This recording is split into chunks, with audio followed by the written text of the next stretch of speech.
В первую очередь я хочу поговорить о позитивной теме. Это то, что Иракли Бегуа на свободе. И хочу поздравить всю Грузию с этим, что наш гражданин уже на свободе и уже находится на подконтрольной Грузии территории. Это очень хорошие новости, потому что замучили его там долго, лет 5, по-моему, да, он там сидел.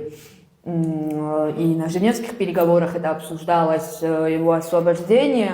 Он еще искренне призналась, почему он это сделал, потому что для него грузины и Абхазия – это один народ, и тот факт, что вот это разделение… Флаги разделял он. Да. Я заметил, что на территории Абхазии многие начали писать по данному поводу комментарии, якобы почему он не отсидел весь срок. Ведь ему давали 9 лет, а освободился он раньше, наполовину практически раньше.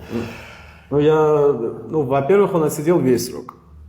И те абхазы, которые думают, что он отсидел половину срока, это не соответствует действительности. Ему дали 9 лет, да. Но так как в Абхазии нет тюрьмы официально, а есть только СИЗО, в СИЗО один день идет за 2. Поэтому он вышел через 5 лет. Мы прекрасно понимаем, что было бы их желание, они бы его никогда бы не выпустили. Да. Там еще способствовали другие процессы.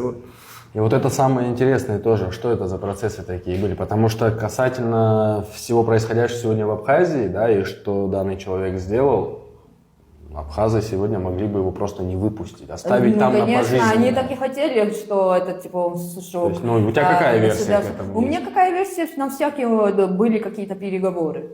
Ты У меня думаешь? Да, я так думаю.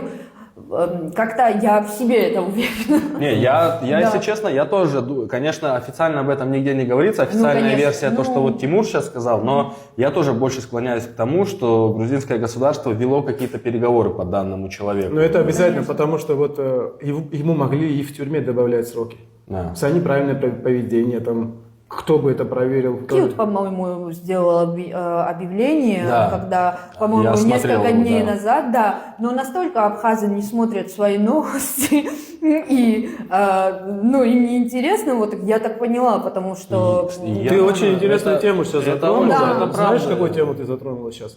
Что многие абхазы, Не интересует. все, что у них внутри происходит, вот и якобы их внутренняя политика, они от нас это узнают. Да, так Ты и представляешь? есть. Я в своих комментариях вижу, что они от нас это узнают.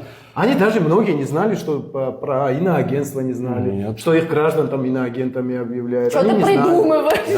Да, так и пишут. Абхаз мне пишет, он правду говорит, а второй абхаз ему отвечает, какая тебе разница, кто он нам? А он ему отвечает, какая разница, кто он нам? Он правду говорит или неправду? Да. Вот. Я тоже сталкивался с такими комментариями, когда мне пишут, я все новости напрямую, говорит, со стороны Грузии сегодня, говорит, узнаю, почему мы здесь об этом не знаем. Они своим новостям не доверяют, не смотрят, или они в вакууме живут? Зато самое, знаете, что интересное у нас получается, когда мы что-то делаем, что-то о каких-то проблемах говорим, развиваем это, нам начинают писать, да, вы обманываете, вы придумываете, но проходит буквально там несколько дней, максимум неделя, все так и получается. Да, и знаете, Ни вот одну это… нашу новость они опровергнуть Ни не смогли. одной, Ни одну. абсолютно. Страница Давида Жвания, например, Да. возьмем, да, там посмотрите комментарии абхазцев.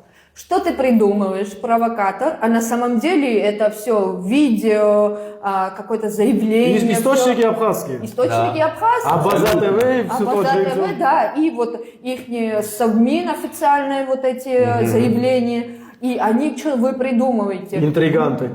Мне иногда кажется, как будто бы каждому телевизор дома отключают, чтобы они новости не смотрели и все.